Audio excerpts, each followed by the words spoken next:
그래서 오늘 그 내용은 한반도 평화 프로세스의 전반적인 내용, 그리고 2018년, 2019년, 지금 2020년에 한반도 그 정책이 어떻게 흘러가는지 간략하게 좀 말씀을 드리고, 그다음에 그럼 북한은 도대체 남한에게 어떤 존재길래 교류협력도 하고 국가보안법으로 이렇게 상대방과 통합, 회합, 통신했다는 이유만으로 처벌을 하는지, 북한은 도대체 국제법상 지위는 국내법상 지위는 어떠할까? 앞으로 우리는 어떤 방향으로 남북관계를 좀 도모를 해야 될까를 검토를 할 예정입니다. 다음으로 남북 경협에서 가장 좀 주요 뜨거운 감자는 이제 이인용 장관님께서도 추진하신다고 말씀하셨다시피, 그리고 2018년 판문점 선언, 그리고 2000년 평양선언에서 약속했듯이 개성공단과 금강산이 될 텐데, 그런 개성공단 금강산을 재개를 바로 할 수 있는 건지, 아니면 지금 법 제도적으로 어떠한 문제가 있고 어떤 것들을 정비를 해야 우리가 추진할 수 있을지에 대해서 말씀을 드릴 예정이고요. 그래서 결국에는 한반도 평화 구현의 방향으로서 국가보안법의 개정이라든가 교류와 평화의 이음을 추진한다거나, 지금 정전협정의 지금 당사자 문제가 계속 언급이 되고 있는데 이걸 어떻게 논의를 해야 될지를 말씀을 드리고자 합니다. 간략하게 표로 좀 정의가 된 건데요. 한반도 평화 프로세스입니다. 사실 한반도 평화 프로세스는 지금 현재 문재인 대통령님께서 추진을 하고 계시지만, 이게 과거에 노태우 정부부터 시작이 됐다고 보셔도 좀 지금 단순히 지금 현 정부에서만 추진한 정책이 아니라는 걸 저는 좀 말씀을 드리고 싶습니다. 그래서 노태우 정부에서 북방 정책을 실시를 했고, 북방 정책으로 첫 번째 헝가리와의 수교를 하면서 결국에 공산권 진영과 아니면 민주주의 진영의 화합의 자리, 그리고 그 현장이 바로 어쩌면 보셨을 88 올림픽이 기억이 나실 겁니다. 호돌이와 이제 굴렁쇠 굴리는 소년 등, 그게 바로 동서 진영의 화합이라는 굉장히 의미 있는 자리였고요. 그리고 무엇보다 98년에 77 선언으로 인해서 이러한 의미들이 남북에 대해서 그동안은 그냥 실무진 교류가 있다가 이제 본격적으로 이제 정부와 정부가 이제 나서게 된 게 77 선언이라고 좀 이해를 하시면 될 것 같습니다. 그리고 그 김영삼 정부 대부분 생각하시는 게 진보 정권에서는 대북 정책을 추진을 안 하고, 그러니까 추진을 하고 보수에서는 안 한다 하지만, 사실 진보 보수 이제 관계없이 대북 정책은 계속적으로 진행이 되어 왔던 건데, 거기마다 물론 차이는 좀 존재를 합니다. 그래서 김영삼 정부 때는 세계화 정책, 전에 노태우 정부의 표방하는 정책 이름은 북방 정책이었다면, 김영삼 정부 때는 세계화, 그래서 우리 것이 좋은 것이고 우리 가장 세계적인 것, 이런 테마로 해서 추진을 했었죠. 그래서 우선 대우부터 바로 개입을 하기 시작하는 남포 지역에 인가공 공단을 조성을 하기 시작합니다. 빨간색이 나오나요? 아이고. 네, 빨간색 표는 없으니까 그냥 보시면서. 네. 그래서 그리고 무엇보다 이때부터 바로 시작됐던 게 북측의 기능공, 어떠한 신발이나 옷을 제작하는 기능공분들에 대해서 본격적인 이제 숙련, 훈련, 그분들에게 어떤 기술을 이전해주는 그런 작업들이 이제 본격적으로 시작되게 되고, 그리고 무엇보다 남북 교류협력의 단계에 있어서 식량 부족, 지금은 이제 코로나라든가 어떠한 재해로 인해서 물난리로 인해서 그런 재해적 남북의 이제 협력 상황이 도모되고 있잖아요. 95년에도 식량 부족으로 인해서 쌀을 직접적으로 지원한 이력이 있습니다. 김대중 정부 때는 여러분도 잘 아시겠지만 햇볕 정책, 근데 이 햇볕 정책이 김대중 정부 때 바로 만들어진 거 아니에요. 사실은 전에 김영삼 정부 때부터도 그 용어가 이제 존재를 했다가 구체적으로 실현을 한 건 아무래도 김대중 대통령께서 이제 실행을 하셨다고 좀 보시면 될 것 같고요. 그래서 남북 경협이 이때부터 본격적으로 이제 그동안은 약간 물밑 작업이 이루어졌다면 본격적으로 활기화되기 시작합니다. 그래서 그 물건 혹시 기억하실지 모르겠습니다. 그때 생산한 남북 합작품이 바로 평화 자동차라는 물건이 있었습니다. 그래서 아마 기억하시는 분들은 기억하실 텐데요. 그리고 이제 안동 대마 방직 이제 회사가 들어가서 그런 어떤 남북의 합작품으로서 여러 가지 상징적인 물건들이 이제 나오기 시작합니다. 그리고 뉴스를 잘 기억하시겠지만 정주영 회장님께서 소떼를 몰고 가셨죠. 어떤 분들은 저한테 물으시더라고요. 그 소떼 어디로 갔냐? 인민의 뱃속으로 갔냐? 아니면 근데 그게 각자 또 말씀하시는 분들마다 다르시던데, 어떤 분은 이제 그 북한에서 갓대이나 이민들이 먹을 쌀도 그 당시에는 좀 많이 부족한 상황이라 서로 잡아먹었다라는 분도 계시고, 어떤 분은 그 인민들의 농사를 위해서 잘 쓰여졌다라는 분도 계시고, 여러 가지 증언들이 존재를 하시더라고요. 그래서 결국엔 이제 3대 경협사업, 우리가 잘 알고 있는 뭐 금강새나 개성공단 그 경협사업들이 철도, 도로, 이때부터 논의가 되고 추진되기 시작합니다. 저는 좀 놀랐던 게, 지금 우리가 이때 임대중 정부로부터 지금 거의 20년이 다 돼가잖아요. 근데 지금 우리가 추진하고 있는 남북 교류협력이 결국엔 김대중 정부 때부터 추진했던 사업을 다시 연계받아서 하고 같이 되돌이표 되는 그런 느낌을 받아서 저 마음이 아프기도 하고, 결국엔 다시 처음부터 시작해야 되는구나 라는 그런 안타까움도 좀 있었습니다. 노무현 대통령께서는 또 동북아 평화분원 정책으로 해서 개성공단 입주가 있었고, 근데 이때 당시에는 좀 다른 이슈와 다른 게 있었다면, 북한의 핵실험이 본격적으로 있었던 타이밍이잖아요. 핵실험 때문에, 그러니까 이게 마냥, 그러니까 전에 그 북한에 들어갔던 KBS 중계차나 김대중 대통령께서 재임하셨을 때 남북 교류협력의 현장들의 말씀을 들어보면, KBS 뭐 중계차가 중계를 하기로 약속으로 정상회담이나 그런 중계를 하는데, 대신 조건은 그 중계차를 북한에 두고 가는 것. 이런 조건으로서 중계차가 들어가고 방송을 다 촬영하게 했다고 하시더라고요. 지금은 이제 그게 가능하냐? 이제 불가능하다. 왜냐? 그때와 지금은 다른 게 딱 하나 있다. 무엇이냐? 대북제재. 결국엔 자동차에 들어가는 그런 부품들이나 모든 소모품들이 이제는 북한에는 3대 대북제재가 있어요. 첫 번째는 여러분 잘 알고 계시는 유엔의 대북제재, 두 번째는 미국의 단독제재, 세 번째는 한국 정부의 단독 의사조치, 이걸로서 주로 불려지고 있는데, 지금 의사조치를 깨고서 뭔가 물물교환이라든가 그런 움직임들이 2년여 정도 되신 다음에 지금 있고 있죠. 그리고 이명박 대통령이 들어와서는 자원 외교 정책, 비핵 개방 3천으로 해서 결국에는 이게 비핵 개방 3천이 무엇이냐, 이제 먼저 북한이 핵 개발을 멈추고 비핵화를 해야 우리가 제대로 도와줄 수 있다는 이제 그런 노선으로 변경이 되면서 남북 관계에 변화가 있게 됩니다. 그리고 무엇보다 6.15 선언, 그러니까 북한에서는 어떤 최고 존엄이 약속한 거에 대해서 제가 제일 놀랐던 건 연락이 와서 변호사님 저 좀 볼 수 있을까요? 네, 선생님 그럼 다음 주 중에 한번 볼까요? 라고 약속을 했어요. 그러면은 그분은 어떻게 하시냐, 계속 휴대폰을 잡고 계신 거예요. 그러니까 다음 주까지 제가 연락이 오기만을. 그러니까 북한에서 오신 분들, 북한에 계신 분들은 어차피 본인이 태어나고 끝나는 장소, 그러니까 그 장소에서 계속 자라나기 때문에 약속을 이행하지 않는 것은 그 커뮤니티 안에서 거의 그냥 매장? 커뮤니티 아주 살아가기 힘든 그런 분위기더라고요. 그래서 다음 주 중에 한번 식사 한번 해요. 우리 다음 주 중에 그냥 밥 먹자. 이렇게 하는 거 우리는 어찌게 보면은 진짜 밥 먹자는 의도도 있지만 인사로 얘기를 많이 하는데, 북한 분들은 그러지 않으시더라고요. 그러니까 정말 휴대폰 잡고 변호사님한테 언제 연락이 오지? 언제 내가 밥을 먹을 수 있지? 그러니까 나중에 연락이 와서는 변호사님 왜 연락 안 주셨어요? 저 휴대폰 잡고서 계속 기다렸어요.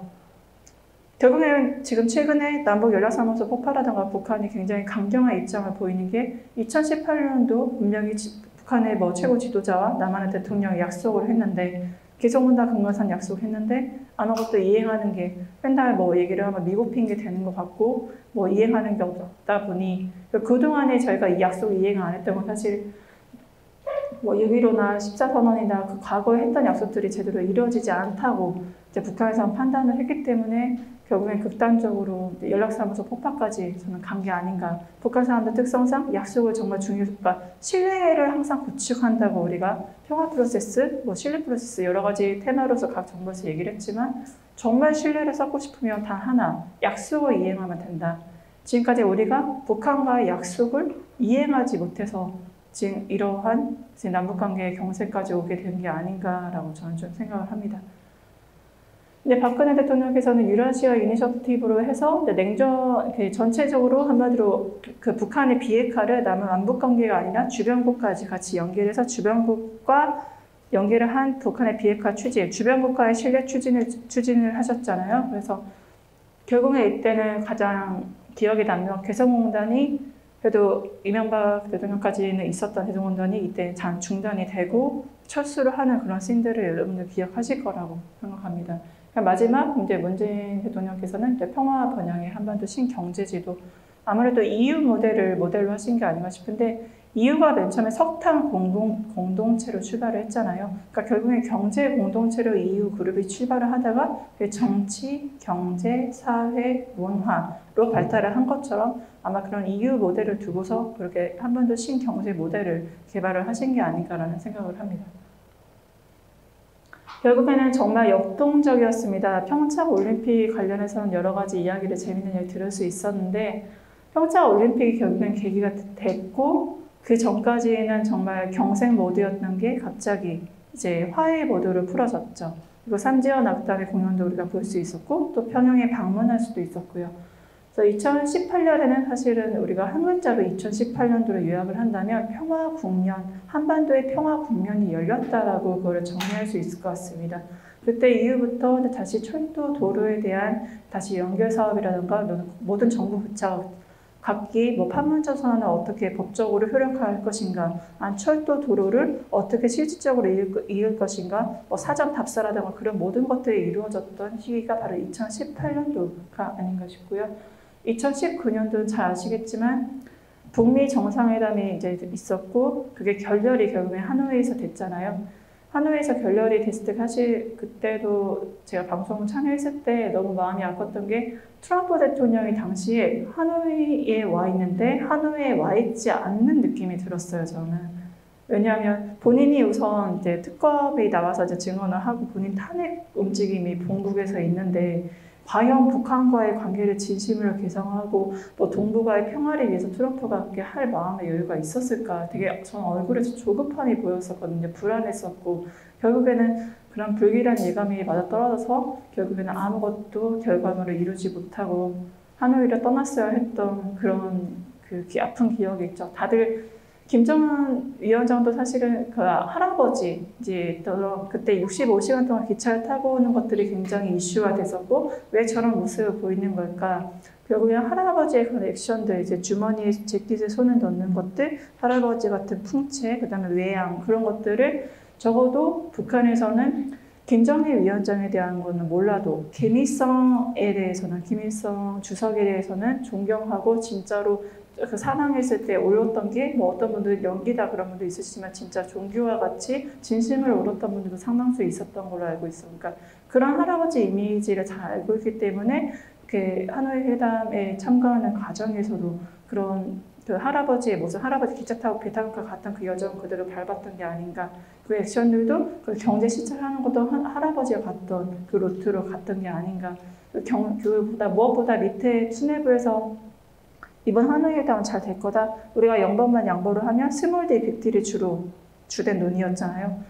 그래서 0번만 우리가 하면은 이제 적어도 민생 관련. 그러니까 북한은 정말 너무 솔직하게 원래 협상에서는 자신의 패를 보여주는 게 가장 진다고 하잖아요. 근데 북한은 당연히 미국이 자신의 요구를 들어줄 줄 알고 패를 일찍 보인 거죠. 영변을 포기할 테니 대신에 민생 관련 제재만 좀 해제해줘라. 이게 사실 북한이 정말 원하는 거였으니까 이 민생 관련 파트만 제재 해제를 할 수만 있다면 북한은 지금 성장의 그 기로에 서 있는 북한이 뛰어오를 수 있는 도약의 기회가 될 수 있기 때문에 그런 것들을 강전이 원하는 게 아닌가. 패를 너무 일찍 보였고 트럼프 내부 상황도 좋지 않았고 그래서 하노이 회담이 그렇게 됐지 않았나라고 싶습니다. 그러면 2020년 그동안 많이 정체가 됐었잖아요. 남북관계의 특징은 2018년에 약속했던 어떠한 대북 전단을 날리지 않고 확성기 설치하지 않고 서로를 비방하지 않겠다는 약속. 2000년에 이제 김대중 대통령 때 서로에 대한 상호 비방을 하지 않기로 약속을 하고서 그때부터 정부의 공식적인 대북 전단 삐라라고 하죠. 그걸 날리지 않고 민간 차원에서 날렸었거든요. 지금 와서는 이제 다시 정상까지 약속을 했으니 이거를 이제 지키지 않는 거에 대해서 대북 전단에서 두 가지 현상이 나타나더라고요. 첫 번째는 그런 이제 실제로 북한 인권과 이제 관련이 있는 대북 전단에 대해서는 대북 전단이 아니라 북한 인권과 관련이 없는 지도자 비방이 담긴 지도자에 대해서 욕설이나 강간범, 인간 백정 이렇게 지도자 자체에 대해서 북한 인권과 관계가 없는 그런 대북 전단에 대해서 북한이 굉장히 기분 나빠했던 게 최고 존엄에 대해서 어떻게 이렇게 대우를 할 수 있나. 그래서 보란 듯이 일부러 문재인 대통령에 대해서 사진, 대북 전단을 삐라를 만들어서 그렇게 하신 게 아닌가. 이렇게 너희도 한번 당해봐라 우리 심장을 그렇게 생각하고, 또 남한에 계신 그 대북 전단 날리면 남한에 계신 북한에서 오신 분들도 굉장히 인식이 너도 전단 날리고 왔어? 너도 삐라 날리고 왔어? 너도 똑같은 한통속이야? 이렇게 전체로 평가를 받아서 힘들어하시고, 또 북한에 있는 가족들도 대부분 그 북한에, 그러니까 남한에 계신 탈북자라 불리는 그 북한에서 오신 분들은 북한에서 실제로 어떻게 돼 있냐? 사망이나 실종 처리가 돼 있거든요. 왜냐하면 탈북자, 우리 가족이 탈북을 했어요라고 알리는 순간 범죄자 가족이 되는 거기 때문에 북한에서 굉장히 살기 힘드니까. 근데 이번에 이 사건으로 인해서 월북 이번에 한 것도 그렇고, 그 이번에 화재 북한에서 일어났잖아요. 그러니까 그것도 탈북자 탓이다. 그리고 이 월북에서 코로나도 결국에 탈북자가 코로나 균을 안고 월북했다, 우리한테 왔다, 이렇게 하는 모든 게 결국에는 이 대북 전단을 날리는 거에 대해서 굉장히, 그러니까 뭐 효과는 모르겠으나 그 불쾌해서 최고 존엄에 대한 행위이기 때문에 그렇게 강력하게 모든 거를 탈북자 탓, 그 북한에서 오신 분들 탓으로 돌려서 북한에 있는 가족들도 지금 굉장히 신변이 위험해진 그런 상황들도 같이 존재를 합니다. 그런데 지금 이제 전체적으로 저희가 청와대 BH, 그러니까 청와대 분들과 지금 전체적으로 장관님도 바뀌셨잖아요. 그래서 이인영 장관님이 전체적으로 술이나 물 이런 걸 교환을 한다거나 뭔가 대북 제재에 걸리지 않고 뭔가 할 수 있는 방안들 계속 연구를 하시고 계시고, 무엇보다 개혁의 의지가 굉장히 많으셔서, 그리고 제가 들었던 북한분들 이야기를 들어보면 첫 번째는 이렇게 남한 사람들 이렇게 기본적 마인드가 그냥 돈 많은 형이 아우를 도와줘야 하지 왜 이렇게 쪼잔하게 그래? 라면서 우리가 한 10톤씩, 만약에 10톤도 안 되죠. 정말 중국에 비해서는 뭐 100분의 1, 1000분의 1도 안 되는 그런 쌀이나 인도적 지원을 하는 거 가지고 항상 남조선 항상 거래를 하려고 한대요. 뭔가 주면은 우리가 A를 줬으니 너희는 B를 줘. 근데 중국은 아무런 조건 없이 그냥 준다는 거예요. 그러니까 똑같이 받는 입장인 북한 입장에서는 이게 남조선 사람들은 이렇게 뭘 주면 공짜가 아니라 뭐 다 이렇게 빼나 뭘 추적하게 원하네 라고 생각하고, 중국은 그냥 주니까 역시 중국. 결국엔 저희랑 어차피 교류협력 안 해도 중국하고, 그러니까 원래 남북 교류협력 했을 때는 그 30%대였다가 지금 중국 의존도가 거의 90%대까지 올랐잖아요. 그러니까 결국엔 저희랑 교류협력 안 해도 중국이라는 대상이 있기 때문에 그 교류협력을 안 하는 게 누구한테 좋은 건지는 다시 한번 좀 고민을 하는 것도 필요할 것 같습니다. 그래서 결국엔 대표적인 남북 경협 사업은 3가지로 좀 생각하시면 될 것 같습니다. 첫 번째는 금강산 개발 사업, 그래서 98년부터 시작된, 그리고 남북 철도 도로 연결 사업과 계속공급지구 운영에 대해서 3가지 정도로 이해를 하시면 될 것 같습니다. 그럼 북한은 도대체 뭔가요? 북한은 우리한테 뭐길래 뭐 국가보안법도 있고 복잡해요? 말씀하시는 분들이 있으세요. 가장 대표적인 대한민국 헌법. 헌법은 무엇입니까? 최상위법입니다. 그러면 이거를 보고서 우리는 북한의 지위를 알 수 있어요. 법적 지위를. 3조. 대한민국 영토는 한반도 및 그 부속 도서로 한다. 이걸로 인해서 북한에서 오신 분들이 결국 자동으로 이제 한국에 입국하는 순간 대한민국 국민으로서 자격을 받으시는 거고, 이 3조에 따르면 우리의 법적인 관할권은 38선 2부까지입니다. 그렇기 때문에 이 근거 조항에 따라서 우리는 당연히 우리가 통일의 주체이고, 그런 통일의 시점이 왔을 때 당연히 우리가 주체라고 생각을 하죠. 우리는. 근데 그래서 제가 북한 분들이나 중국의 학자들, 중국의 당사자들한테 좀 물어보면 생각이 다르세요. 왜냐하면 동서독 케이스를 한번 보면 동독과 서독이 일방적으로 당연히 우리는 원래 하나였어. 근데 반절로 갈라졌지? 그러니까 당연히 하나가 되면 우리가 그 흡수하는 주체야 라고 생각을 했느냐, 그래서 통일을 했느냐, 그게 아니거든요. 동독과 서독이 분명히 나누어져 있었고, 동독 안에서 자치적으로 동독 의회에서 투표를 했습니다. 어떻게 할 것인가? 우리는 서독으로 편입하겠다. 동독 주민 스스로가 민족 자결권, 국제법상 민족 자결권은요, 강행 규정입니다. 이거는 다른 나라들이 침범할 수 없는 영역입니다. 만약에 동독 주민이 우리는 서독이 아니라 뭐 프랑스 아니면 영국으로 편입하겠다 결정했으면 그렇게 해야 되는 거죠. 결국에는 동족 주민 스스로가 민족 자결권을 행사했기 때문에 주변의 다른 강대국이 그런 민족 자결권을 행사하는 동독에 대해서 동서독 통합에 대해서 개입을 할 수가 없었던 겁니다. 강대국 개입이. 그러면 남북한은 어떠냐? 만약에 그러한 어떠한 시점이 왔을 때에는 우리는 항상 두 가지를 얘기합니다. 첫 번째, 우리는 한민족이야. 두 번째, 그리고 우리는 헌법 3조가 있어. 우리의 영토 조항인데 봐봐. 대한민국 영토는 한반도와 그 부속도서를 한다. 한반도가 어디냐면 38선 이북이야. 그러니까 북한도 우리 영토거든. 헌법 3조에 따르면 당연히 우리는 통일의 주체고 그런 순간이 왔을 때 북한은 우리한테 와야 돼. 라고 막연히 이렇게 국제법상 논리를 피면 그럼 다른 일각에서 중국이나 주변 국가에서 반발을 하죠. 왜냐하면 국제법상 국내법은 국제법이 아니잖아요. 충의가 다릅니다. 우리가 헌법상 이런 게 있다고 해도 만약 헌법상에 저희가 다 국민 합의를 이뤄서 대한민국 영토는 한반도와 중국 본토로 한다라고 개정을 한다면 그게 중국 본토가 우리 거냐라고 저희는 말을 할 수 있을까요? 결국에는 헌법, 대한민국 헌법이라는 건 그 규율하는 법적 규범력이 대한민국 영토에서 그리고 정말 많이 잡아도 한반도 안에서 있는 거지 다른 국제사회에 설득할 수 있는 논리로 사용되기 굉장히 힘든 게 있습니다. 두 번째, 한민족. 한민족이라고 하면은 그 민족의 뭐 피적인 순혈적인 순수성 그런 거를 입증을 해야 되는데 그 한민족이라는 게 우리 역사적인 층위보다 보면 중국에서는 뭐 고구려 발해 문화도 아예 중국 문화로 보고 있잖아요. 그런 것들로 바로 입증이 돼서 바로 북한이 어떤 일이 있었을 때 북한이 선택하는 일이 왔을 때 북한 주민의 의사에 상관없이 당연히 우리가 통일의 당사자고 우리가 교류협력의 당사자고 한반도 문제의 당사자라고 너무 당연하게 얘기할 수 있느냐? 전 당연하게 얘기할 수 없다고 봅니다. 주변국들도 그렇게 생각을 하고 있고요. 결국엔 주변국을 설득할 수 있는 논리가 시작한 거고 전 무엇보다 그러기 때문에 북한에 있는 주민들 스스로가 동서도처럼 자기의 민족 자결권을 행사를 하려고 했다면 서독으로 편입을 결정을 했다면 북한 주민들도 스스로의 운명을 결정할 수 있는 민족 자결권이 있고 그걸 선택할 수 있는 순간이 왔을 때 북한 주민, 만약 중국으로 편입을 원한다.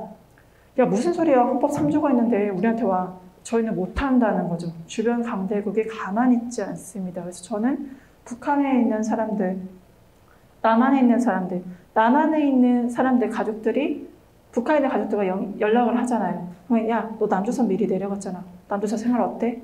야, 너 여기 너무 좋아. 우리 너무 잘해주고 나 진짜 너무 같이 살고 싶어 라고 말을 할지 지금 이 상황에서 이렇게 북한에서 오신 분들 성폭행하고 그런 특수성을 이용해서 여러 성착취나 임금착취나 여러 가지 그렇게 차별과 멸시를 하는 상황에서 가족이 연락이 왔을 때 야 여기 너무 좋아 너도 내려와 아니면 너무 좋아 우리 나중에 꼭 하나 돼서 만나자라고 과연 자신 있게 말을 할 수 있을지는 저는 모르겠습니다. 그런 차원에서라도 저는 남한에 오신 북한에서 오신 뭐 어떤 분들은 먼저 온 미래라고 하시면 먼저 온 통일이라고 말씀하시는 분들도 있으시잖아요. 그거를 떠나서라도 이해관계 다 버리고 그냥 사람의 한 사람의 인권이 사람이잖아요. 그냥 서울에서 태어난 사람, 동남아에서 태어난 사람, 뭐 뉴욕에서 태어난 사람 어디서 태어났냐에 따라서 그냥 이 사람은 지원하고 이 사람은 북한에서 태어났으니까 불편하니까 지원하지 않고 전 이거는 아니라고 생각하거든요. 그냥 사람이니까 인권이니까 사람으로서 제대로 된 보호를 받을 수 있게 여기 와서 대한민국 국민을 줬으니까 그런 것들이 필요하지 않나. 그래서 우리는 결국에 국제사회를 설득할 수 있는 논거로서는 헌법 3조는 굉장히 약할 수밖에 없다. 주변국이 가만히 있지 않을 거다라고 저는 생각을 합니다. 실제로 중국 측 입장의 논문이나 그런 자료들을 봐도 통일 문제의 당사자를 무조건적으로 저희 남한으로 간주하고 있지는 않다는 걸 확인할 수 있습니다. 그러면 4조는 무엇이냐? 바로 3조. 여러분 국가보안법 잘 아실 거예요. 국가보안법이 바로 헌법 3조를 기반으로 해서 만들어진 법입니다. 왜냐? 한반도 영토는 한반도가 무슨 영토로 한다. 그럼 북한은 뭐예요? 이 헌법 3조에 따르면 북한은 없잖아요. 그럼 대한민국 영토인데? 네, 헌법 3조에 의하면 그렇죠. 그럼 북한은 뭐예요? 바로 헌법 3조 때문에 우리가 북한을 국가로 인정하고 있지 않아요. 그리고 국가보안법에 따르면 뭐로 인정합니까? 반국가 단체로 규정하고 있습니다. 바로 그런 반국가 단체로 규정되어 있는 북한과 내통을 하면 통신회합제. 북한에 있는 가족들과 연락하죠? 통신회합제. 북한 가족들과 뭐 물건 보내죠? 북한에 뭐 아니면은 뭐 예전에 그런 논리가 있었는데 김정은 위원장이 사실은 남한의 방북으로 온다. 그러니까 우리 온다고 했을 때 서울에 온다. 카퍼레이드 한다. 그때 그런 질문들이 있더라고요. 우리가 만약에 김정은 위원장 만세하면 국가보안법으로 다 끌려가느냐? 이거 찬양 고무죄냐? 김정은을 찬양한 거냐? 실제로 남북 교류협력을 하고 계신 많은 사업가분들 그리고 북한의 가족에 있으신 분들이 바로 이 헌법 3조, 헌법 3조에 근거한 국가보안법으로 많은 고통을 받고 계세요. 헌법 4조는 뭐냐? 그럼 교류협력을 어떻게 헌법 3조에 따르면 반국가 단체라는데 그러면 왜 우리가 교류협력을 얘기해야 돼? 교류협력 반국가 단체랑 어떻게 국가도 아니잖아. 헌법 4조 때문입니다. 통일을 지향하며 자유민주적 기본질서에 입각한 그런 이제 평화적 통일정치 수립 그리고 이를 추진한다.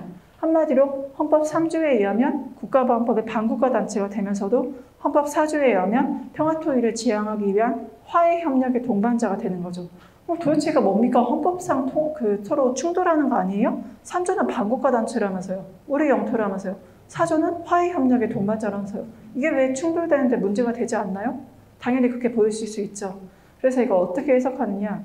북한이 만약에 핵과 미사일 수업을 해서 한반도 안보를 위협하는 상황이 올 때는 헌법 3조. 그래서 국가보안법상 반국가 단체, 동북아 안보를 위협하는 반국가 단체를 규정을 하고 그래서 거기에 대해서 이제 항의를 하고 목소리를 내는 거고 북한 지금과 같은 남북 교류협력, 화해 모드일 때는 헌법 4조에 의해서 화해협력의 동반자로 보고 있어. 그래서 헌법 4조가 바로 우리가 잘 알고 있는 남북 교류협력법의 근거 조항입니다. 헌법 4조. 3조는 국가보안법의 근거 조항이고요. 그러면은 국내법에 의하면 헌법 3조에 의하면 북한은 반국가 단체라는데 그럼 국제법상은 북한은 뭡니까? 국제법에서도 북한을 국가로 인정하고 있지 않나요? 몬테비데오 협약이라고 국가의 요소를 명시해놨습니다. 그래서 항구적 인구나 제한된 영토, 그리고 정부, 그리고 다른 국가와 영토를 어떤 관계를 맺을 수 있으니까 한마디로 외교 능력을 얘기하는 거죠. 이 조항에 따르면, 이 조약에 따르면 북한은 일정한 영토, 38선 이북이 있습니다. 거기에 2,500만 인민들이 살고 있죠. 그리고 외교 관계도 전체 160개 국가랑 하고 있습니다. 그리고 정부가 실질적으로 존재를 하죠. 그러니까 저희와 실질적으로 정상과 정상끼리 만나고 남북 합의서도 체결하고 그런 거죠. 국제법상 따르면 북한은 국가의 요소를 다 갖췄습니다. 그리고 중국은 북한을 국가로 승인합니다. 했습니다. 북한도 중국을 국가로 승인했고요. 그렇기 때문에 우리가 한미연합훈련 안에 북한 지도자에 대한 참수작전 이런 거에 대해서 중국이 굉장히 강력하게 항의하는 이유가 아니 한 나라에 우리는 국가로 승인하고 있고 한 나라의 지도자인데 어떻게 니네가 한 나라의 지도자를 감히 참수하는 그런 참수작전을 할 수가 있어? 중국이 항의하는 바로 이유가 그거입니다. 중국 입장에서는 국제법상 국가이기 때문이죠.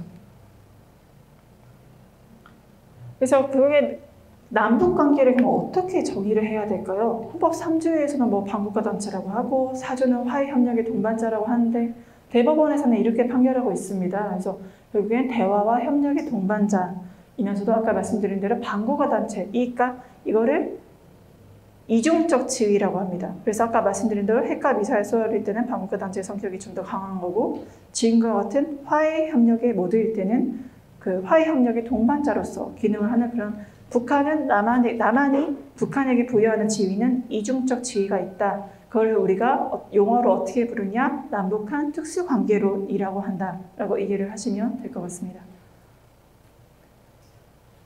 다음에 이제 개성공단으로 좀 넘어가겠습니다. 그러면 개성공단 금강산 이슈에 대해서 말씀을 드릴 때 개성공단 기업가분들 주로 그러세요.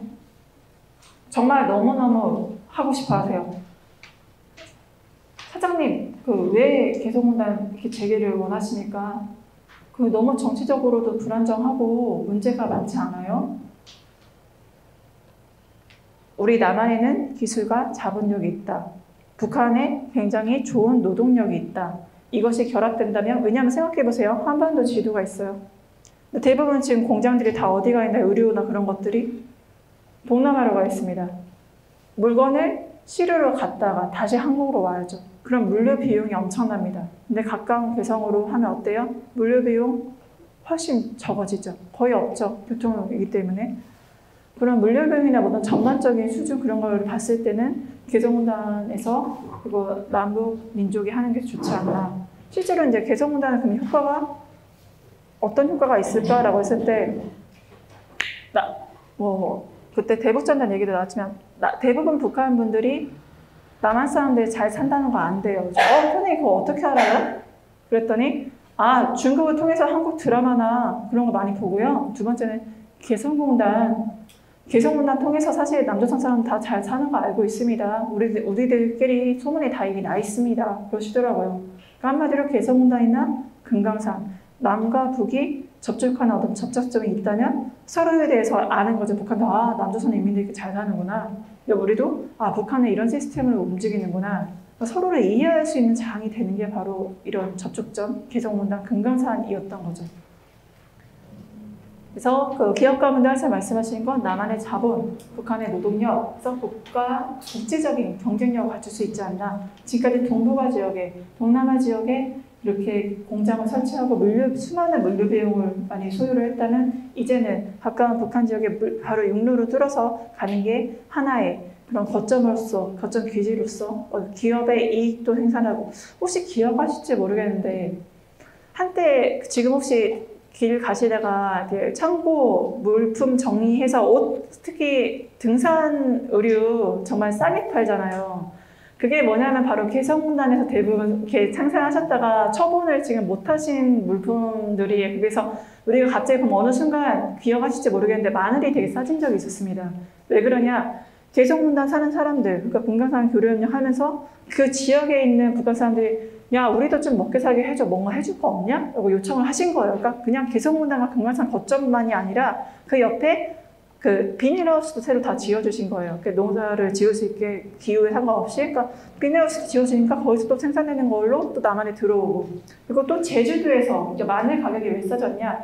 마늘을 하나하나 까는 인건비가 굉장히 엄청 마늘의 원가보다 비싸다고 합니다.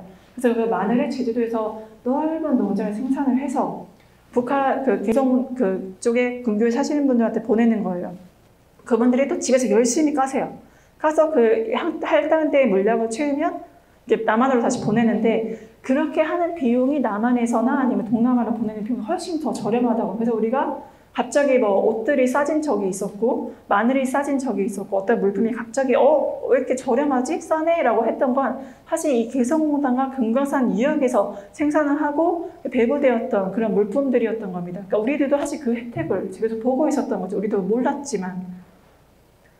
그렇기 때문에 이러한 여러 가지 이점을 봤을 때는 개성공단 시스템을 통해서도 남북이 공동으로 번영하고 하나의 어떤 이야기를 할 수 있는 공간이 있으면 거기를 통해서 같이 평화를 구상할 수 있잖아요. 뭔가 교류 협력이 있기 때문에. 그렇기 때문에 개성공단 사실은 단순히 이익을 창출하는 공간뿐만 아니라 어떤 평화의 거점이 될 수 있는 지리적 위치도 같이 했었던 거죠.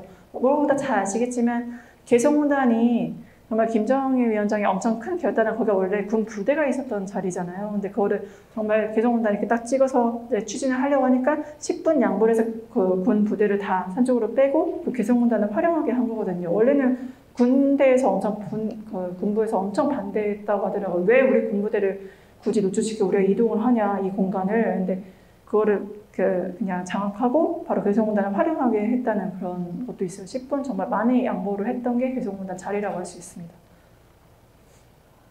결국에 개성공단의 경제 협력은 어떤 효과가 있을까요? 결국엔 남북 관계의 어떤 이제 협력이나 피스콜 프로덕션의 어떤 상징적이라고 할 수 있죠. 평화 냄비, 그런 이제 상징적인 물품들이 나온다는, 그리고 우리도 어떤 물품들이 굉장히 저렴하게, 좋은 물품들 저렴하게 우리가 구매할 수 있다는 것들. 그리고 무엇보다 해외로 유턴했잖아요. 해외로 갔잖아요. 동남아로 갔다가 여기 더 저렴한 노동력과 말도 통하고 더 가까운 곳이 있네. 굳이 동남아까지 가서 이제 해외 배를 타고 그 물류를 이송하는 비용까지 그거를 감당하지 않고 해외로 갔던 기업도 다시 유턴하는, 개성공단을 가는 그런 이제 효과가 있는 거죠. 왜냐하면 미국에서도 트럼프 대통령이 자국에 계속 기업을 유치를 하려고 하잖아요. 자기네 자국에 어떤 기업이 유치를 했다고 하면 고맙다고 하면 식사를 하고, 자국 유치를 하지 않았으면 언제 할 거냐고 물어보고. 그러니까 결국에는 어떤 노동력 시장에 인력풀이 필요하고 나라가 개발되기 위해서는 그런 기업들이 어떤 공간에 자국 안에 있는 게 필요한데, 그런 효과로서 다 해외로 나갔던 기업들이 개성공단 때문에 들어오는 그런 효과가 있는 거죠. 그리고 북한도 아까도 말씀드렸지만 남조선 잘 사네. 남조선 인민들 뭐 그러네. 바로 이 개성단을 통해서 거기에 출근하는 근무자들이 가족한테 얘기하고 가족은 또 그 아는 사람한테 얘기하고 이게 다 저절로 남한에 대해서 알게 되는 계기가 되는 거거든요. 단순히 노동을 하는 공간을 떠나서. 그리고 그때 좀 인기 있었던 상품이 초코파이. 그래서 좀 이렇게 남한에서 오시는 분들 우리 애들 좀 선물 좀 이렇게 초코파이 좀 줄 수 없냐. 이게 굉장히 인기다라고 해서 남한 물품도 많이 소개가 되고 그런 식으로 서로에 대해서 이해하고 이렇게 소통하는 그런 계기도 하나에 됐던 걸로 기억을 합니다. 그럼 다음에는 금강산으로 좀 가겠습니다. 이제 어떤 분들 그러시더라고요. 금강산 관광 개발가 이런 얘기 나오니까 아니 그 사람 2명이나 다치고 뭐 죽었는데 거기 왜 갑니까? 라고 이제 하시는 분들 북한도 너무 극악합니다. 이제 그렇게 말씀하시는 분들도 있으시더라고요. 금강산 같은 게 사실 현대 아산, 그러니까 어떠한 정부가 계약을 체결한 게 아닙니다. 현대 아산과 조선 아시아 태평양 이제 평화위원회는 사실은 잘 아시겠지만 북한에서 뭐 어떤 위원회, 특히 조선 아시아 태평양 위원회 이런 거는 북한 당국이 관리를 하는 곳이죠. 그래서 그래서 기형적 형태였는데 한국에서 대한민국 정부가 안 하고 현대 아산이라는 하나의 기업과 북한 당국 밑에 있는 산하 기관이 같이 추진을 했던 사업으로 좀 이해를 하시면 됩니다. 아까도 말씀드렸지만 98년 정주영 회장이 소떼를 몰고서 방북을 했죠. 그때가 북한 방북의 시작이었고 결국엔 금강산 사업에 대한 합의서를 체결을 합니다. 그리고 회로 관광, 동해안을 첫 출항을 하고 문제는 바로 민영미 억류 사건이 발생을 하죠. 그래서 이거를 얘기하시는데 제가 많은 분들이 잘 모르시더라고요. 아니 도대체 왜 남한 사람 그냥 관광 간 건데 왜 억류해? 북한 위험한 나라인데 쟤네 진짜 대책 없네. 체계도 없고 어떻게 남한 사람 저렇게 위협해? 라고 말씀하시는 분들 계시는데 그때 정확한 워딩을 뭐라고 했냐. 탈북한 사람들 남한에 와서 너무 잘 살고 있다. 그러니까 북한에서는 굉장히 이게 내 시점이 언제입니까? 96년입니다. 아직 체제 경쟁이 굉장히 있을 때다. 2000년대도 아니고 체제 경쟁이 있을 때인데 탈북한 사람들 굉장히 잘 살고 있다. 북한에서 굉장한 체제 위협으로 본 거죠. 남조선 사람이 이렇게 우리가 관광해줬더니 뭐 이렇게 잘 살고 있다고 하면서 우리 사람들을 다 뭐 빼가려고 하나 체제 위협을 하나 굉장히 많은 불쾌감을 그래서 억류를 한 거거든요. 근데 대부분 보도가 된 거는 앞에 뭐 그렇게 워딩한 건 빼고 그냥 북한은 역시 극악하고 나쁜 놈들이라 믿을 놈들이 안 돼. 그래서 이렇게 이게 시민을 억류한 거야. 이렇게 보도가 돼 버렸거든요. 다 이제 이유가 있었던 겁니다. 그거에 대해서. 그리고 2002년에는 금강산 지구법을 관광지구법을 발표를 하게 되죠. 그래서 이제 2003년에 바로 이제 고성을 통한 육로 이제 관광을 시작하는 혹시 금강산 육로 관광으로 갔다 오신 분 계세요? 네, 조만간 갈 거라고 저는 굳게 너무 간절히 희망을 여기 계신 모든 분들 우리 함께 뉴코리아 이름으로 같이 가실 거라 저는 믿고 이은주 선생님의 추진력을 저 굳게 믿습니다. 네. 그래서 육로 관광이 시작됐잖아요. 그리고 이제 문제는 2011년에 상주 인원이 저는 철수합니다. 왜 그랬을까? 또 무슨 일이 있었길래? 왜 이렇게 어렵게 시작했는데 철수했을까? 아까도 말씀드린 대로 금강산 구룡포 코스를 관광 중인 이제 미인 선생님께서 북한 감시의 귀순공자 아까 말씀드린 탈북한 사람들 남한에서 너무 잘 살고 있다. 북한에서는 이거를 귀순공자로 정의를 하셨더라고요. 그래서 굉장히 이제 그 귀환을 제지당했죠. 어떻게 우리 체제를 이렇게 흔드는 말을 할 수 있냐? 어떻게 이런 공작을 할 수 있냐? 굉장한 북한으로부터 강력한 항의를 받았었죠. 결국엔 풀려났습니다. 억류를 됐지만. 두 번째, 이거는 2018년도에 있었던 사건이라 사실 잘 아실 거라 생각하는데 지도를 좀 보면서 얘기할까요? 박 선생님 사건인데 지도를 보시면 비치 호텔에서 이제 밤에 나와서 보시면 여기에 녹색 울타리 관광 통제선 여기는 넘으면 안 된다라고 푯말이 있었죠. 근데 그거를 넘어서 결국엔 군사 그 지역까지 가게 된 거예요. 잘 아실 거예요. 외국 나가시거나 한국에 있어도 어떤 군사 지역에 이제 민간이 들어갔다. 어떻게 합니까? 거기서 움직이면 쏜다. 북한도 마찬가지입니다. 군대 체계가 있기 때문에 거기서 움직이면 쏜다. 근데 이분이 너무 당황하신 거예요. 자기는 우선 술에 좀 취하신 상태이기도 했고 이게 그냥 모래 언덕 넘어서 갔는데 갑자기 북한에 이제 총든 네, 초병이 거기서 움직이면 쏜다. 무서우셨던 거죠. 그럼 대부분 어떻게 합니까? 만약에 생각해보세요. 미국에서 그런 일이 있었다. 거기서 움직이면 쏜다. 우리가 움직이면 어떻게 될까요? 쏘죠. 똑같습니다. 북한도 왜냐하면 이 군사지역으로 들어온 민간이 누군지도 몰라요. 간첩일 수도 있고 누군지 모르잖아요. 근데 그 사람이 소리를 지르면서 도망가기 시작합니다. 바로 비치 호텔로, 자기 본인의 숙소로. 그대로 피격을 당하신 거죠. 왜냐하면 거기서 움직이면 쏜다 했는데 그대로 도망가셨기 때문에 굉장히 겁을 먹으시고 여기에 대해서 굉장히 그래서 논란이 엄청 많았습니다. 왜냐하면 북한 초병이 정치 요구를 했다는 거 보도부터는 어떻게 우리의 국민에 대해서 이렇게 그러니까 초병이 이렇게 총을 쏠 수가 있느냐. 역시 북한 놈들은 안 돼. 역시 북한은 안전하지 못한 곳이야. 역시 금강산 안 돼. 이렇게 여론이 형성이 됐거든요. 그래서 이때 현대 아산이 취한 조치가 사실은 이제 손해보험, 그러니까 여러분들 보험을 다 여행자 보험을 드시잖아요. 그때 현대 아산도 여행자 보험을 다 이제 가입시킨 상태라서 그 유가족한테 억대의 손해배상금을 지급을 했는데 사실 관계자분들께 더 뒷이야기를 들은 거 더 좀 마음이 안 좋았던 게 이 박 선생님 말고도 사실은 이 비치 호텔에서 가까워 이렇게 내려가면은 그 북한의 민간인 마을이 있다고 해요. 민간인 마을이 있는데 한국 분들이 아까도 보셨지만 98년부터 우리가 2011년까지 계속 금강산 갔잖아요. 근데 그동안에 얼마나 많은 일들이 있었겠어요. 근데 그 중에서 얘기해 주시는 게 주로 정말 수없이도 많이 술을 먹고 민간인 마을로 내려가신대요. 근데 북한에서는 이제 참고 계속 그걸 문제 제기는 하지만 계속 참았다고 하니까 민간인들 막 내려서 술 막 황폐 부리고 뭐 물 가져와라, 술 더 가져와라, 민간인 마을 내려와서 남한 사람들이 하니까 북한 주민들이 엄청나게 원성이 잦아있다고요. 왜 이 사람들은 뭐 이렇게 여기 관광 왔다는데 왜 우리 마을로 내려와서 우리 이렇게 괴롭히냐, 당에서 뭐 하는 거냐 그런 식으로 항의도 엄청 많이 들어왔다고 해요. 근데 그렇게 술 먹고서 그리고 마을에서 그렇게 했지만 그럼에도 불구하고 마을에서 재우고 다 보내셨다고 합니다. 비치 호텔로. 아휴, 그래서 술 먹는 사람 어떻게 하냐, 그냥 재워야지. 그래서 재웠다가 이제 비치 호텔 그런 것들이 정말 그런 일들이 너무 많았대요.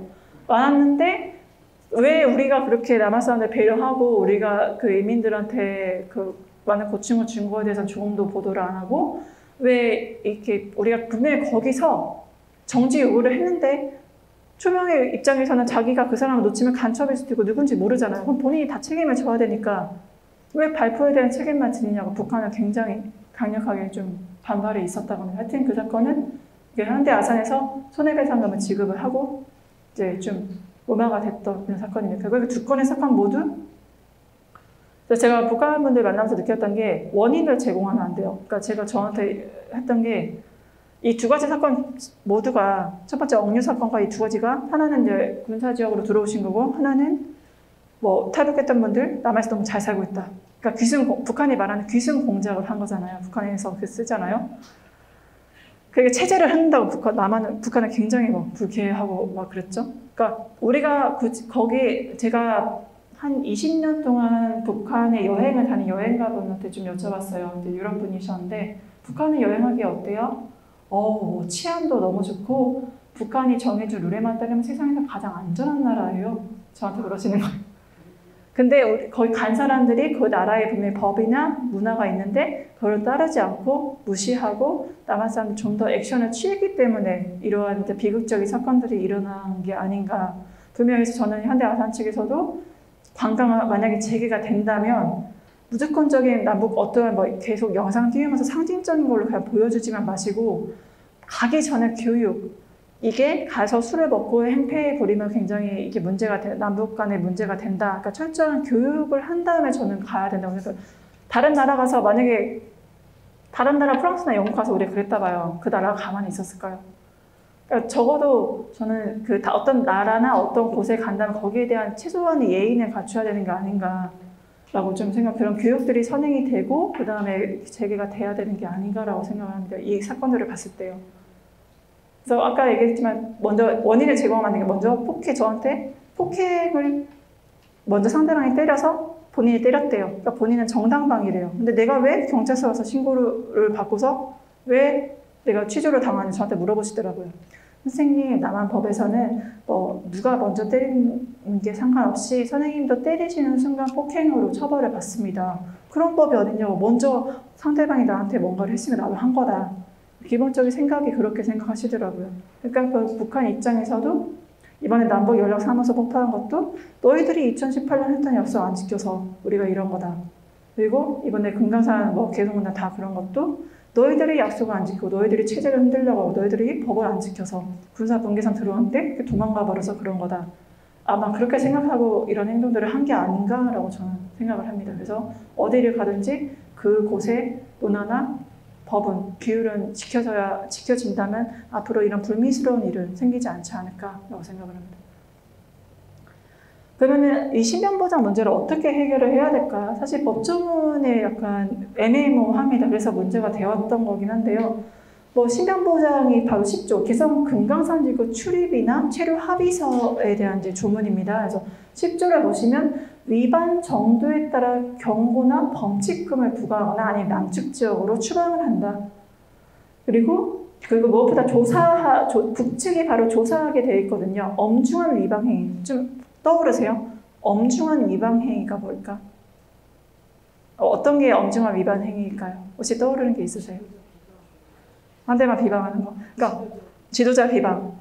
그러니까 엄중한 위반 행위는 무엇이구나 딱 답이 떠오르지 않으시잖아요. 한마디로 지금 규정이 굉장히 좀 애매모호하게 정말 누가 남한 측에서 해석하거나 북한 측이 해석하기 나름에 따라서 너무나 모호한 규정으로 되어 있습니다.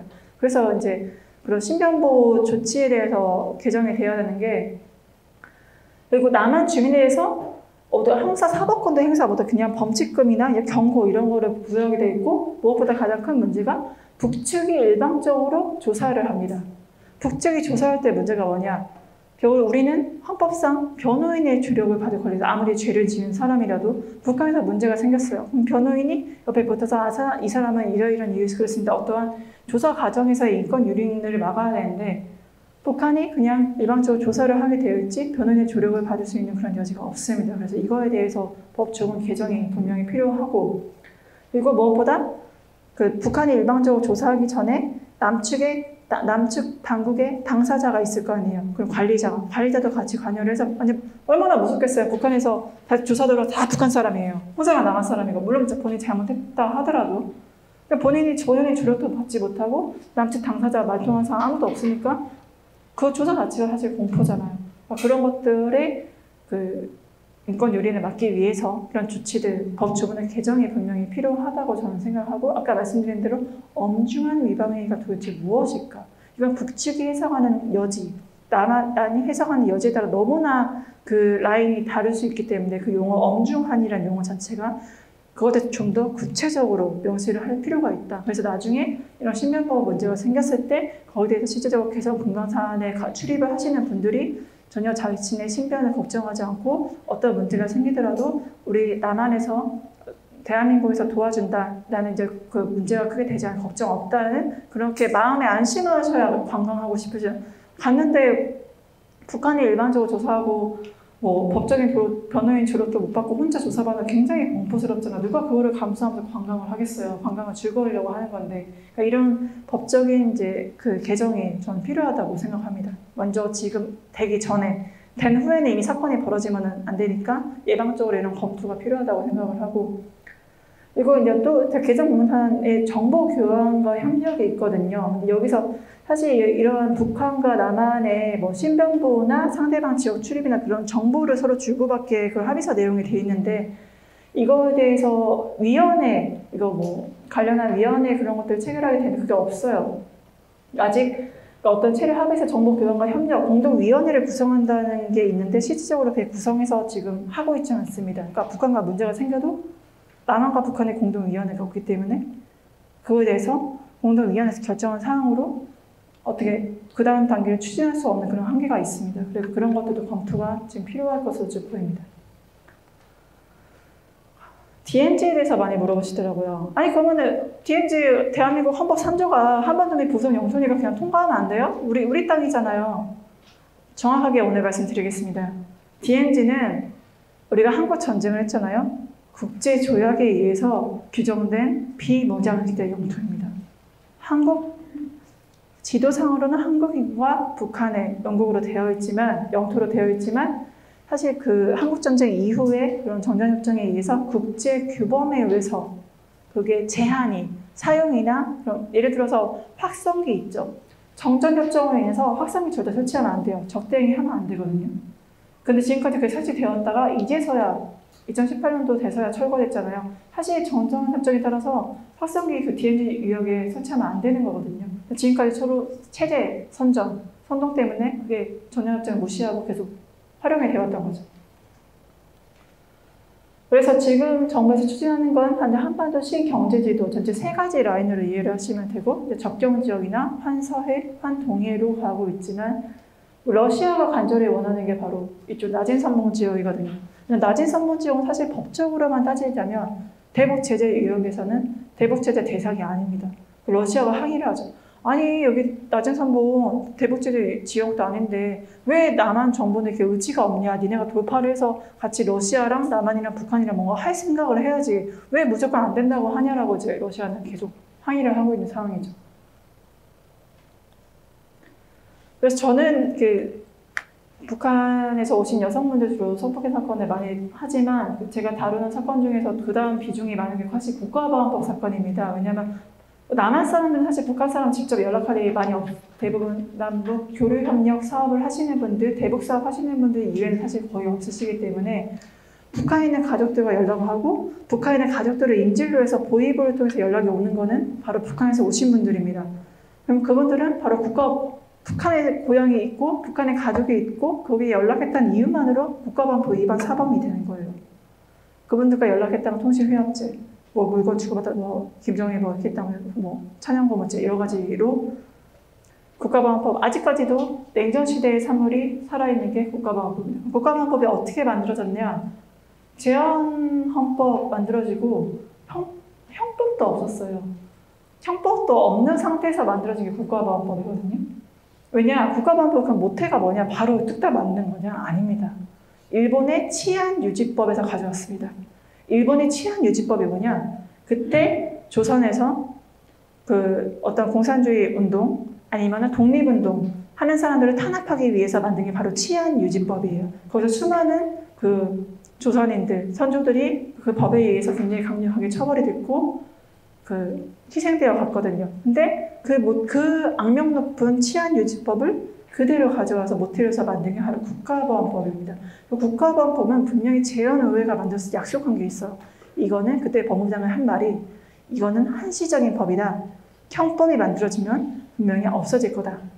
라고 얘기를 했죠. 근데 어떻습니까? 지금까지 있고 지금까지 우리는 남북 교류협력을 할 때도 뭐 북한 사람들 만날 때도 뭔가를 시도하려고 해도 혹시 국가보안법 걸리면 어떡해? 나 국가보안법 위반 사범으로 뭐 처벌받으면 어떡해? 이런 걱정을 하고 있죠. 지금까지도 유지되어 있습니다. 어떤 사람은 국가보안법을 남한의 안보법이라고 얘기하십니다. 어떤 사람은 국가보안법을 인권탄압법, 사상탄압법, 양심의 자유. 왜냐하면 다른 죄 중에서 특히 특이한 게 불고지죄예요. 본인이 상대방이 북한 사람과 내통하고 있다는 것을 얘기하지 않으면 그것도 죄입니다. 얘기하지 않는 게 죄예요. 이런 게 어디 있습니까? 법에. 그러니까 결국에는 본인의 사상이나 양심의 자유에 반하는 그런 죄이다라고 그런 비판하는 것도 있고 남한의 분단 상황에서 어쩔 수 없이 존재하는 법이다. 이렇게 두 가지 견해가 여전히 지금 존재를 하고 있는 게 국가보안법입니다. 결국에 국가보안법은 목적이 무엇이냐? 바로 1조에 명확하게 나와 있습니다. 국가의 안전을 위태롭게 하는 반국가 활동을 규제해서 국가의 안전, 국민의 생존을 유지한다. 근데 지금 국가보안법은 어떻게 쓰이고 있습니까? 국가의 안전. 지금 요즘 트렌드가 뭔지 아세요? 예전에는 사실 근대 때만 해도 국가 안보가 중요했습니다. 요즘 트렌드는 무엇입니까? 바로 인간 안보입니다. 인간이 중요하다. 인간이 중심이다. 국가가 아니다. 하지만 이 국가보안법은 국가 안보로 인해서 인간 안보를 희생하는 대표적인 법이라고도 해석 가능합니다. 2조. 반국가 단체는 정부를 참칭하거나 국가 변란, 뒤통수체제 단체라고 했습니다. 도대체 그럼 여기 북한이라고 명시 안 돼 있잖아요. 왜 북한이 반국가 단체예요? 왜 대법원이 그렇게 해석하는 거죠? 그 근거가 뭔데요? 라고 하면 세 가지를 보통 듭니다. 첫 번째는 북한의 조선노동당 규약, 두 번째는 북한의 형법, 세 번째는 북한의 바로 사회주의 헌법. 이 세 가지가 근거가 돼서 북한이 이렇게 우리 남한을 적성국가로 설정하고 있고, 문구를 한번 볼까요? 노동당 규약, 최종 목적은 온 사회의 주체 사상화와 공산주의 사회 건설. 바로 이거를 근거로서 북한은 봐봐 온 사회잖아. 이거는 남조선까지 다 먹으려는 거야. 남조선까지 다 주체 사상화 하려는 거야. 그러니까 북한이 이렇게 위험해. 그러니까 북한은 반국가 단체 해야 돼라는 근거가 바로 이 조문이었는데 바뀌었습니다. 북한이. 노동당 규약은 이대로 아닙니다. 어떻게 바뀌었냐? 최종 목적은 온 사회의 기밀성, 김정일주의화, 인민 대중의 자주성. 그러니까 주체사상화와 공산주의화에서 김정의 기밀성주의화로 바뀌었거든요. 근데 여전히 북한은 결국 아시겠지만 이걸 제정할 당시와 지금을 생각해보면 우리가 북한의 어떤 그 적성물들을 본다고 해서 나 북한으로 가고 싶어. 우리 최고 지도자를 찬양해야 돼. 너무 위대한 분이야. 내가 감화받았어. 가야겠다라고 생각하시는 분 손. 그러니까 그렇게 북한의 저는 국민의 수준이 굉장히 저는 어느 선진국보다 굉장히 의식이 끼어있고 국민 수준이 정말 높은 나라라고 저는 자부를 합니다. 대한민국이. 근데 이 당시 국가보안법 만들었을 때는 국민의 수준을 국민은 북한의 적성물을 보면 교화돼서 다시 다 탈북하고 다 북한으로 월북하고 다 뭐 북한의 세력에 동조하고 다 공산주의화 돼. 그러니까 굉장히 반국가 단체고 굉장히 위험해. 우리 자유민주주의 기본 질서에 있어서 생겨진 거잖아. 공산주의화 되면 안 되잖아. 왜냐면 우리가 체제가 우월하니까. 그러니까 국민들이 그렇게 오염되면 안 되니까 우리가 국가보안법으로 그걸 막아야겠다. 처벌하면 국민들이 그렇게 공산주의화 안 될 거야. 그런 시각에서 만들어진 법이기 때문에 지금 우리들 국민 수준이 이렇게 높고 문제가 있으면 우리는 우리의 목소리를 냅니다. 한 나라의 지도자도 바꿨죠. 누구보다도 국민의 지금 K-방역 우리 한국의 의사가 굉장히 높아졌습니다. 국민 의식도 굉장히 높은데 이 상황에서 국가보안법이 있는 게 국가보안법 탄압받는 사람이 일반 나란 사람도 있지만 이 목적 조항과 이런 것들 때문에 북한에 가족이 있는 사람과 이야기를 하다가 북한과 같이 교류협력을 추진하다가 사업가분들이 국가보안법 위반 사건으로 가고 그런 문제들이 발생한다는 거. 결국엔 남북 교류협력과 국가보안법의 이 교착점에서 국가보안법 문제는 분명히 검토되어야 될 문제가 아닌가라고 생각을 합니다. 그리고 6조. 국가의 존립 안전이나 자유민족 기본질서를 위태롭게 한다. 그래서 그 지역 탈출. 좀 탈출이 어딜까요? 신기하지 않아요? 저는 이거 6조가 바로 그 잠입은 아시겠죠? 북한 지역으로 들어가는 거잖아요. 그러니까 탈출. 그만 보세요. 탈출이라는 게 우리가 뭡니까? 어떠한 A라는 지역에서 B라는 지역으로 가는 게 우리가 그냥 간다고 하지 탈출이라고 안 하잖아요. 뭡니까? 그럼 그동안에 남한 정부가 우리를 붙잡아 놓고 있다가 우리가 그 감옥 같은 남한 정부로부터 자유로운 북한으로 탈출을 하는 건가요? 이 용어를 한번 생각해 보실 필요가 저는 있을 것 같아요. 탈출이라는 용어를 왜 썼을까? 남한이 감옥이라서 자유 북한으로 가려고 이렇게 탈출이라는 용어를 쓴 건가? 남한에서 북한으로 가면 탈출인가? 이 용어를 왜 썼을까라는 의미를 저는 좀 생각해보는 기회가 됐으면 좋겠습니다. 결국에는 이런 1항의 단순한 잔입 탈출죄가 1항이 바로 단순 잔입 탈출죄거든요. 이 항은 구성원의 지령을 받아서 보입을 하든가 그렇게 당의 지령을 받아서 하는 거고 첫 번째는 단순이고 그러면 이런 단순 잠입 탈출죄가 이제 북한으로 들어가거나 남한을 탈출하는. 그러면 남북 교류 협력의 목적이 폭넓게 인정이 지금 되고 있는데 북한으로 그럼 들어가는 게 국가보안법상 잠입이 될 수도 있는 거잖아요. 이거를 어떻게 해석을 할 것인가?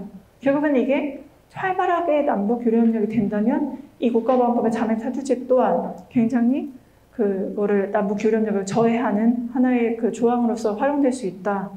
그런 위험성이 있다고 저는 생각을 합니다. 그리고 무엇보다 나중에 제가 꿈꾸는 건 우리가 북한을 너무 모르고 북한도 우리를 너무 모르기 때문에 혹시라도 가능하다면 그 어느 날인가는 북한의 그 순수한 정치적 의도 없고 순수한 아이들이 와서 우리 남한 가정에서 홈스테이를 하고 그리고 우리 남한의 아이들이 북한의 가정에서 홈스테이를 하면서 서로가 그냥 아 북한은 이렇게 사는구나 이렇구나 남한에서도 북한 친구들이 아 남한은 이렇구나 서로를 그렇게 이해할 수 있는 그런 장까지도 생각을 여러 가지 어른들의 소통뿐만 아니라 어린이의 소통 여러 가지 전반적으로 했을 때는 결국엔 6조의 이 잠입탈출제는 특히 1항의 단순한 잠입탈출제는 남북 교류 협력이나 서로에 대해서 이게 들어가는 그런 요건들의 상호 방문, 남북 주민들의 상호 방문에 굉장히 저하가 되는 그런 조항으로 해석될 수 있지 않을까라고 저는 생각을 합니다. 그러니까 8조 국가 그 회합통신제 아까 말씀드린 건데요.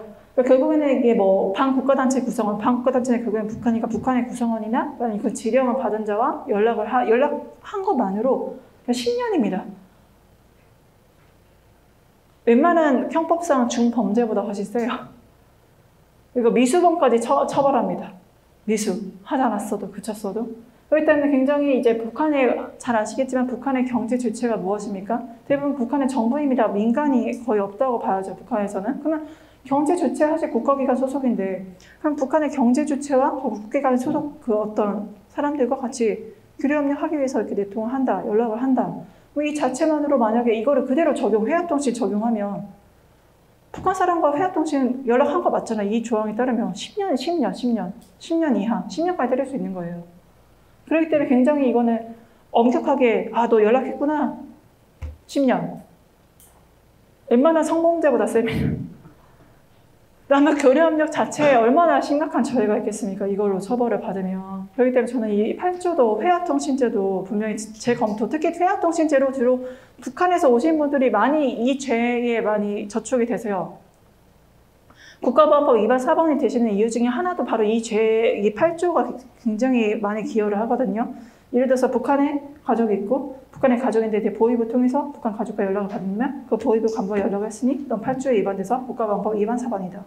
가족하고 연락하다 보니 이게 보위부가 어떻게 된 건데 그렇게 그냥 북한과 가족하고 연락하고 가족을 보고 싶어 마음이었는데 남한에서 범죄자가 바로 돼버리는 거죠.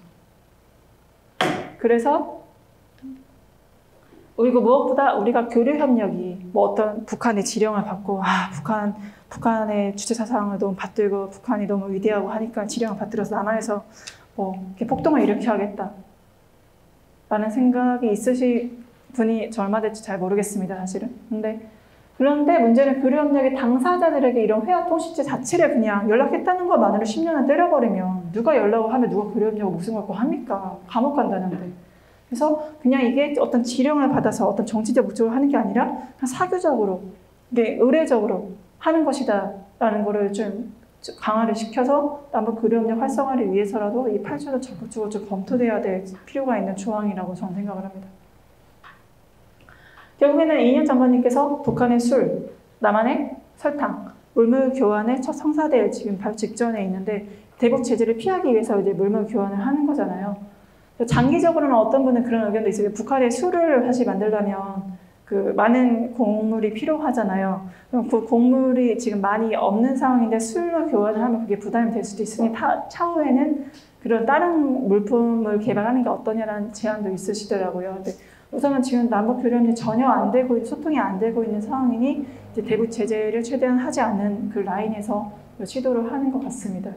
그러니까 마지막으로는 정전협정을 말씀드리고 싶은데 북한은 주장을 최근에 물론 입장 바꿨습니다. 최근까지 주장했던 게 뭐였냐?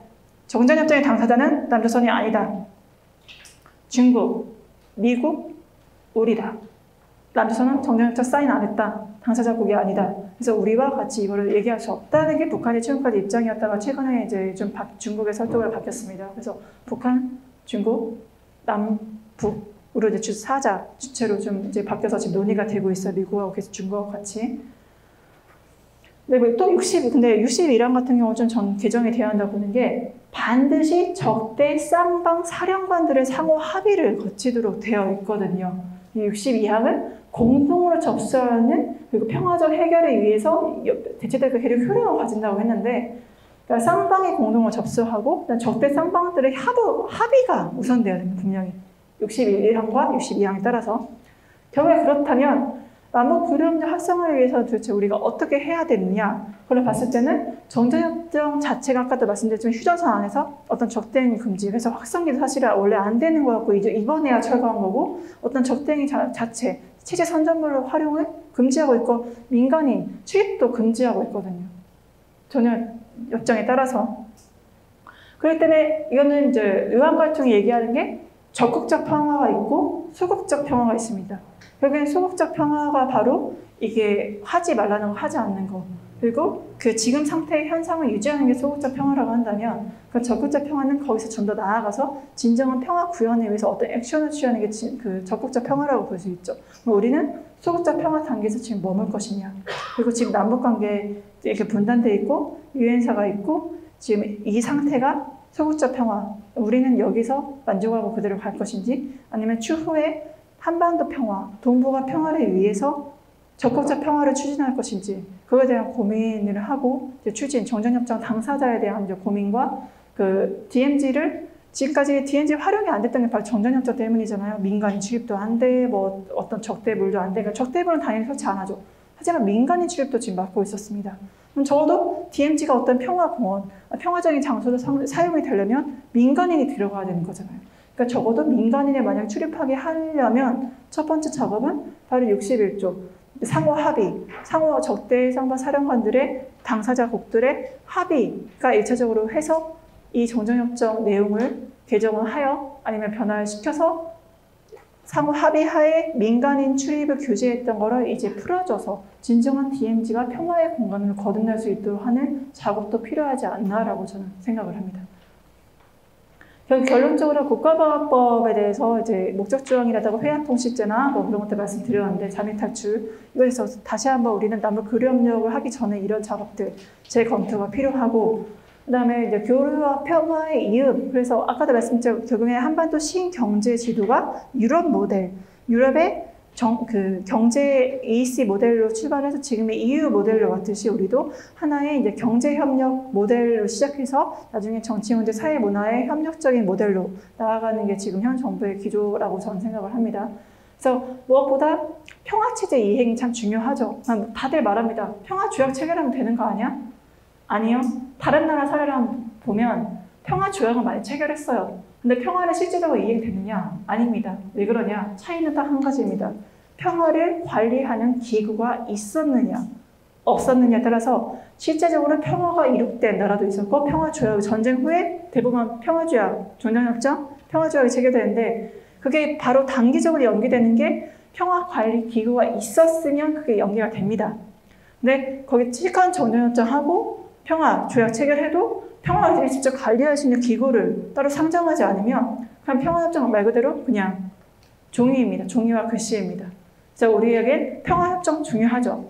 하지만 거기에서 추가적으로 필요한 고민은 평화를 관리하는 기구를 어떻게 구성할 것인지에 대한 고민도 분명히 우리의 그 평화를 안착시키는 데 있어서 승패를 가릴 수 있는 기준점이 될 수 있다고 저는 생각합니다. 그래서 무엇보다 이런 교류협력 강화를 통해서 이런 것들, 평화협력 기구라든가 그런 것들 어떤 법적인 근거가 있어야겠죠. 그래서 그건 제도화하는 작업들이 분명히 고민과 성찰, 제도화 관계가 필요하다고 봅니다. 마지막으로 정전협정, 아까 말씀드렸던 당사자 DMZ가 지금 민간인 출입이 안 돼 있기 때문에 그거 DMZ의 어떤 평화의 공간으로 우리의 공간을 활용하기 위해서는 그 당사자국의 합의를 얻어서 민간인 출입이 가능하고 점점 소통의 장으로 열어갈 수 있는 공간 활용이 필요하다고 봅니다. 네, 오늘 발제를 마치겠습니다. 감사합니다.